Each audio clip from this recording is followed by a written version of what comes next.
प्रश्न पहिला, अर्थशास्त्र म्हणजे काय? मर्यादित साधनांचा वापर करून गरजा भागवण्याचे शास्त्र.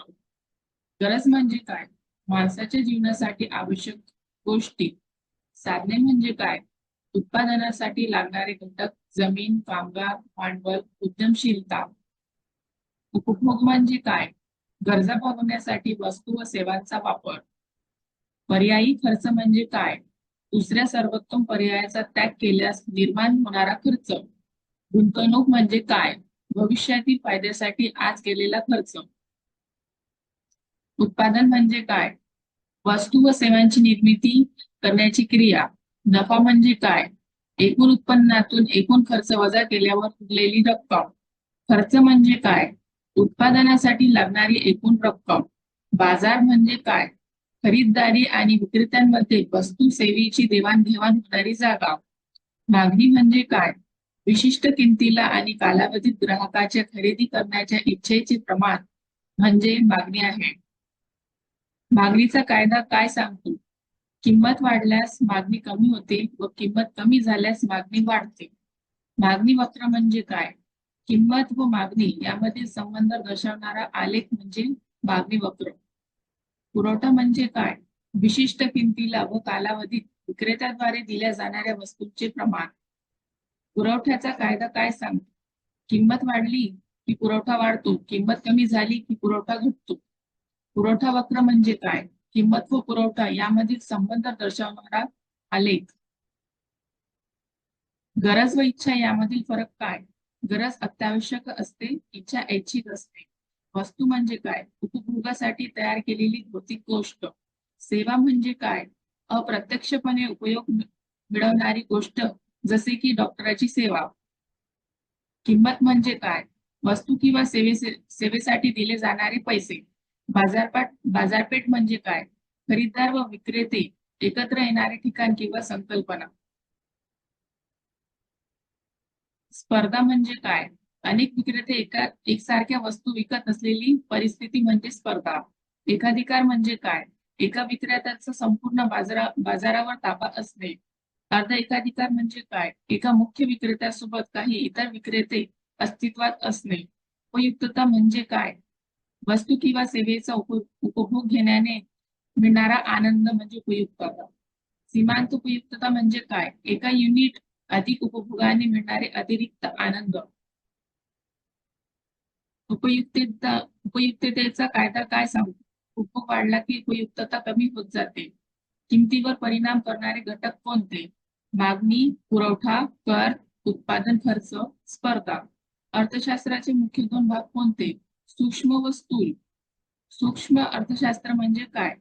व्यक्ती, घरगुती व लहान युनिट्सवर केंद्रित अभ्यास म्हणजे सूक्ष्म अर्थशास्त्र. स्थूल अर्थशास्त्र म्हणजे काय? एकूण अर्थव्यवस्थेचा अभ्यास, राष्ट्रीय उत्पन्न, बेरोजगारी इत्यादी.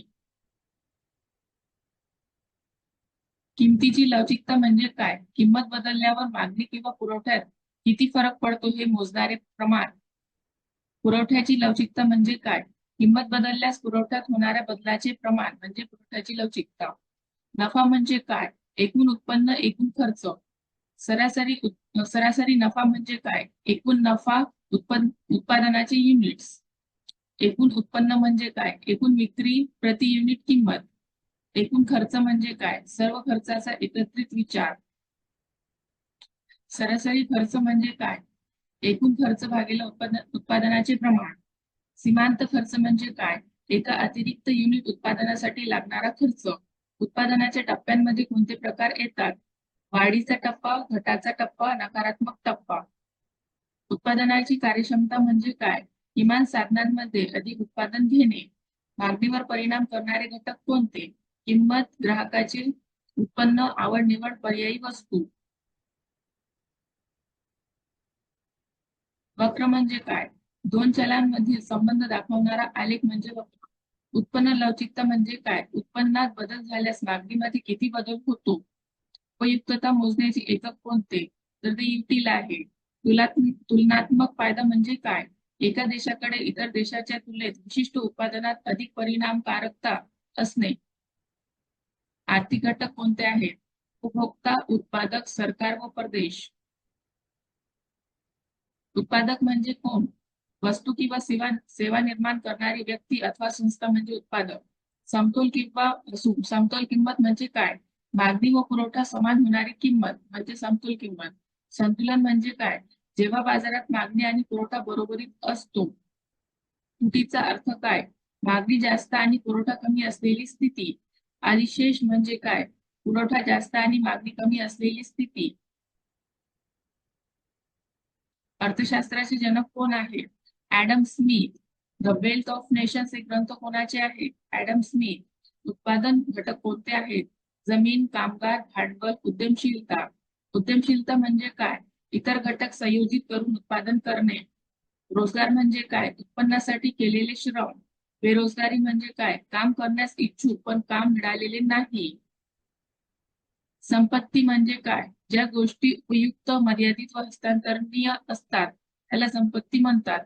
बचत म्हणजे काय? उत्पन्नातील खर्चानंतर वाचवलेली रक्कम. राष्ट्रीय उत्पन्न म्हणजे काय? देशात एक वर्षात उत्पादित झालेल्या सर्व वस्तू व सेवांचे एकूण मूल्य. देशांतर्गत एकूण उत्पादन जीडीपी म्हणजे काय? एका वर्षात देशाच्या भौगोलिक मर्यादेत निर्माण झालेल्या वस्तू व सेवांचे मूल्य. जीएनपी म्हणजे काय? देशातील नागरिकांनी देशात व परदेशात मिळवलेले एकूण उत्पन्न. प्रति व्यक्ती उत्पन्न म्हणजे काय? राष्ट्रीय उत्पन्न भागिले एकूण लोकसंख्या. चलनवाढ म्हणजे काय? वस्तू आणि सेवांच्या किमतीत सतत वाढत जाणे. चलनवाढीचे प्रकार कोणते? सौम्य, रेंगाळणारी, वेगवान व अति चलनवाढ. चलनवाढ मोजण्यासाठी कोणते निर्देशांक वापरतात? ग्राहक किंमत निर्देशांक सीपीआय आणि घाऊक किंमत निर्देशांक डब्ल्यूपीआय. मागणीमुळे निर्माण होणारी महागाई म्हणजे काय? जास्त मागणीमुळे वस्तूंच्या किमती वाढतात. खर्चामुळे निर्माण होणारी महागाई म्हणजे काय? उत्पादन खर्च वाढल्यामुळे वस्तूंच्या किमती वाढतात. दरडोई उत्पन्न वाढले तरी गरिबी का टिकते? उत्पन्नाची असमानता, शिक्षणाची कमतरता व बेरोजगारीमुळे. गरिबीची परिभाषा काय आहे? जेव्हा व्यक्तीला मूलभूत गरजा पूर्ण करता येत नाही. भारतात गरिबी रेषेखाली लोकसंख्येचे मापन कोण करते? NITI आयोग. पूर्वीच्या योजना आयोगाकडून. बेरोजगारीचे प्रकार कोणते? खुले, लपवलेले, हंगामी व अस्थायी. पूर्ण रोजगार म्हणजे काय? देशातील प्रत्येक काम करण्यास इच्छुक व्यक्तीस रोजगार मिळणे. आर्थिक विकास म्हणजे काय? उत्पन्न, उत्पादन, जीवनमान व औद्योगिकरण यात वाढ होणे. मानवी विकास निर्देशांक HDI म्हणजे काय? आरोग्य, शिक्षण व उत्पन्नाच्या आधारावर देशाचा प्रगती निर्देशांक. HDI मध्ये भारताचा क्रमांक काय आहे? 2024 नुसार. सुतार घेतल्यास सध्याचे आकडे वेगळे असू शकतात. सुमारे 130व्या क्रमांकावर. अर्थव्यवस्था म्हणजे काय? उत्पादन, उपभोग, वितरण व विनिमय प्रणालींचा एकत्रित अभ्यास. खुली अर्थव्यवस्था म्हणजे काय? जिथे आयात निर्यात व विदेशी गुंतवणूक मोकळी असते. बंद अर्थव्यवस्था म्हणजे काय? जिथे परकीय व्यापार मर्यादित किंवा बंद असतो. मिश्र अर्थव्यवस्था म्हणजे काय? खाजगी व सार्वजनिक क्षेत्र एकत्र काम करणारी व्यवस्था. भारताची अर्थव्यवस्था कोणत्या प्रकारची आहे? मिश्र अर्थव्यवस्था. भारतीय अर्थव्यवस्थेचे मुख्य क्षेत्र कोणते? शेती. प्राथमिक क्षेत्र म्हणजे काय? नैसर्गिक स्रोतांवर आधारित व्यवसाय, शेती, खाणकाम, मासेमारी. दुय्यम क्षेत्र म्हणजे काय? उत्पादन व कारखानदारीशी संबंधित क्षेत्र. तृतीय क्षेत्र म्हणजे काय? सेवा क्षेत्र, बँकिंग, वाहतूक, शिक्षण, आरोग्य. शेती क्षेत्राचे महत्व काय आहे? भारतातील अर्ध्याहून अधिक लोकसंख्या शेतीवर अवलंबून आहे. भारतात भारतात आर्थिक नियोजन कधी सुरू झाले? 1951 साली. पहिली पंचवार्षिक योजना. योजना आयोगाची स्थापना कधी झाली? 1950 साली. NITI आयोग म्हणजे काय? National institution for transforming India. योजना आयोगाचे उत्तराधिकारी. परकीय थेट गुंतवणूक FDI म्हणजे काय? विदेशी कंपन्यांनी भारतात थेट व्यवसायात गुंतवलेली रक्कम. FDI भारतात कोणत्या क्षेत्रात आहे? औद्योगिक, सेवा, रिटेल, इन्फ्रास्ट्रक्चर इत्यादी. जागतिक बँकेचे मुख्यालय कुठे आहे? Washington DC, America. IMF म्हणजे काय? आंतरराष्ट्रीय नाणेनिधी. भारत IMF चा सदस्य कधी झाला? 1945 साली. WTO म्हणजे काय? जागतिक व्यापार संघटना. WTO चा उद्देश काय आहे? आंतरराष्ट्रीय व्यापाराला चालना देणे व अडथळे कमी करणे. जागतिकीकरण म्हणजे काय? देशांच्या सीमा ओलांडून व्यापार, गुंतवणूक, माहिती यांचे आदान प्रदान होणे. LPG धोरण म्हणजे काय? उदारीकरण, खासगीकरण, जागतिकीकरण. भारतात LPG धोरण कधी लागू झाले? 1991 साली. बँक म्हणजे काय? ठेवी स्वीकारून कर्ज देणारी आर्थिक संस्था म्हणजे bank. Reserve bank of India RBI ची स्थापना कधी झाली? 1 एप्रिल 1935 साली. RBI चे मुख्यालय कुठे आहे? मुंबई. RBI चे सध्याचे गव्हर्नर कोण आहेत? शक्तिकांत दास 2024 पर्यंत. व्यावसायिक बँका कोणत्या आहेत? State bank of India, HDFC, ICICI, bank of Baroda इत्यादी. सहकारी बँक म्हणजे काय? सदस्यांद्वारे चालवल्या जाणाऱ्या बँका स्थानिक व ग्रामीण पातळीवर कार्यरत म्हणजे सहकारी बँक. राष्ट्रीयकृत बँका म्हणजे काय? सरकारने नियंत्रणात घेतलेल्या बँका म्हणजे राष्ट्रीयकृत बँका. बँकांचे प्रमुख कार्य कोणते? ठेवी स्वीकारणे, कर्ज देणे, धनवहन सेवा, चलन विनिमय इत्यादी. चलन म्हणजे काय? व्यवहारासाठी वापरले जाणे अधिकृत माध्यम. नोटा छापण्याचे अधिकार कोणाकडे आहेत? फक्त RBI कडे. चलन साखळीतील सर्वात लहान व सर्वात मोठी नोट कोणती आहे? रुपये 1 ते 2000, 2024 पर्यंत. चलन व्यवहाराची पद्धत कोणती आहे? रोखीची बँकिंग, UPI, क्रेडिट कार्ड इत्यादी. चेक म्हणजे काय? ठेवीदाराने बँकेला दिलेला लेखी आदेश. निफ्ट म्हणजे काय? नॅशनल इलेक्ट्रॉनिक फंड ट्रान्सफर, बँकांमधील पैसे पाठवण्याची सेवा. RTGS म्हणजे काय? रिअल टाइम ग्रॉस सेटलमेंट, तत्काळ मोठ्या रकमेच्या व्यवहारासाठी वापर. UPI म्हणजे काय? युनायटेड पेमेंट इंटरफेस, मोबाईलवरून पैसे पाठवण्याची सोपी पद्धत. वित्त मंत्रालयाचे कार्य काय आहेत? देशाचे अर्थसंकल्प, कर व्यवस्था, आर्थिक धोरणे तयार करणे. केंद्रीय अर्थमंत्री कोण आहेत? निर्मला सीतारामन 2024 पर्यंत. अर्थसंकल्प म्हणजे काय? सरकारच्या एकूण उत्पन्न व खर्चाचा अंदाजपत्रक. केंद्रीय अर्थसंकल्प कोण सादर करतो? भारताचा अर्थमंत्री. भारतात पहिले अर्थसंकल्प सादर कधी झाले? 1860 साली. जेम्स विल्सन यांनी केले होते. कर म्हणजे काय? सरकारद्वारे जनतेकडून अनिवार्यपणे घेतलेली रक्कम. थेट कर म्हणजे काय? उत्पन्नावर थेट लावले जाणारे कर, जसे की उत्पन्न कर. अप्रत्यक्ष कर म्हणजे काय? वस्तू व सेवांवर लावले जाणारे कर, जसे की GST. GST म्हणजे काय? Goods and service tax. एकच अप्रत्यक्ष कर प्रणाली. GST भारतात कधी लागू झाला? 1 जुलै 2017 पासून. GST चे दर किती आहेत? 5%, 12%, 18%, 28%. वस्तूनुसार बदलते. RBI चे कामकाज कोणत्या कायद्यांतर्गत चालते? RBI act 1934. बँकेचे ठेवीचे प्रकार कोणते? बचत खाते, चालू खाते, मुदत ठेव. बचत खाते म्हणजे काय? सामान्य ठेवीदारांसाठी रक्कम जमा करण्याचे खाते. चालू खाते म्हणजे काय? व्यापाऱ्यांसाठी, वारंवार व्यवहारासाठी. मुदत ठेव म्हणजे काय? ठराविक कालावधीसाठी ठेवलेली रक्कम म्हणजे मुदत ठेव. व्याज म्हणजे काय? कर्ज किंवा ठेव रकमेवर दिला जाणारा अतिरिक्त परतावा म्हणजे व्याज.